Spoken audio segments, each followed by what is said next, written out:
Hala, aram ka pa halagi ka, miss. Kapadjugudaan. Hala. So, transgender na jud ka. Trans woman. O yun sa may imong ikasulti karon nga about sa kaso ni Gretchen Jess. Unsa may imong ika-alagad or ikasulti ni Jess nga gipangkontrahan ng mga bayot karon animal. Tara na ho, disagree jud ko lang kuan. Kita jud tao bisag balihon imong kalibutan, bisag asa pa ka, bisag about sa pag-abroad. Lucky jud mo gender. Dapat kunting respeto ra pud gamay. Kung mangihi ka, dapat ato jud ka smell. Kaya no, bisan saon jud, lucky jud ka. Sa binarugan. Unsa sa may imong i-message nimo bitan aw sa camera unsa sa imong i-message ni ko Ang Gretchen. i-message nimo, dai, okay ra man ta to, dai dapat be professional unta ka, dapat CR ka sa pamilya para hindi ka maisyuhan, maura. Salamat. Oh, mo ni ato ang ikatulo nga bayo transgender po ni si Ja. Yeah, mag-transgender. Yes, eh. Basta. Unsa imong ikasulti? Ano ang masasabi mo kay Tagalog version mo ha? Actually, Tagalog version kay... Ha? Mag-disturb. Sige, binisaya lang. Unsa may imong ikasulti about sa nahitabo ni Gretchen nga nisud siya sa kuan.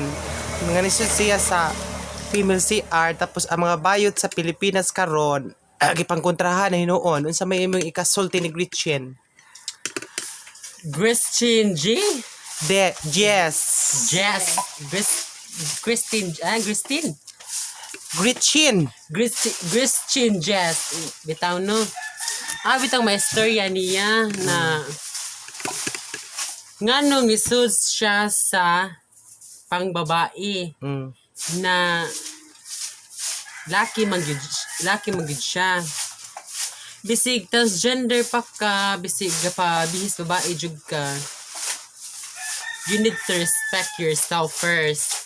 Kay bisig unsaon nimong baliktaron ang kalibutan, igama gyud kag kanang lakis Ginoo. Correct. Mao lagi na kanang transgender lagi, gender equality. Namos tay rights pud na mo fight pud sa tuong kalingon. Pero di pud angay ka na mo sud ka sa pangbabae. Correct.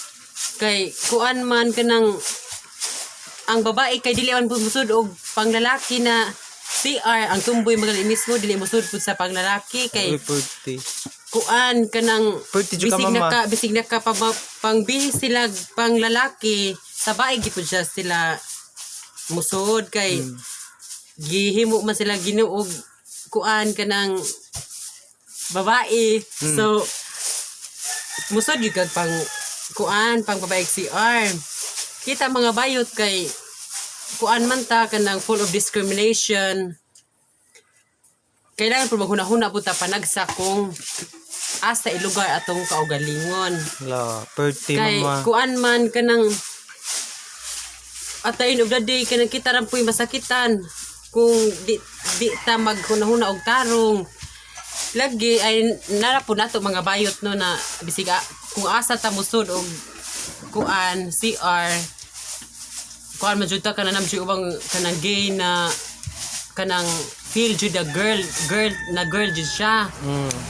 Pero di pod angay na musutag kuan uy kanang CR pang babae kay bilatan gud sila kita di ko ta bilatan bisig unsaon pa nimo na inog badge lagi ka in sa deep inside nimong kasing-kasing na budget ka pero nadyo kay gibit magkuan jud ka magbarog gyapon ka kay di man ka babae. Correct.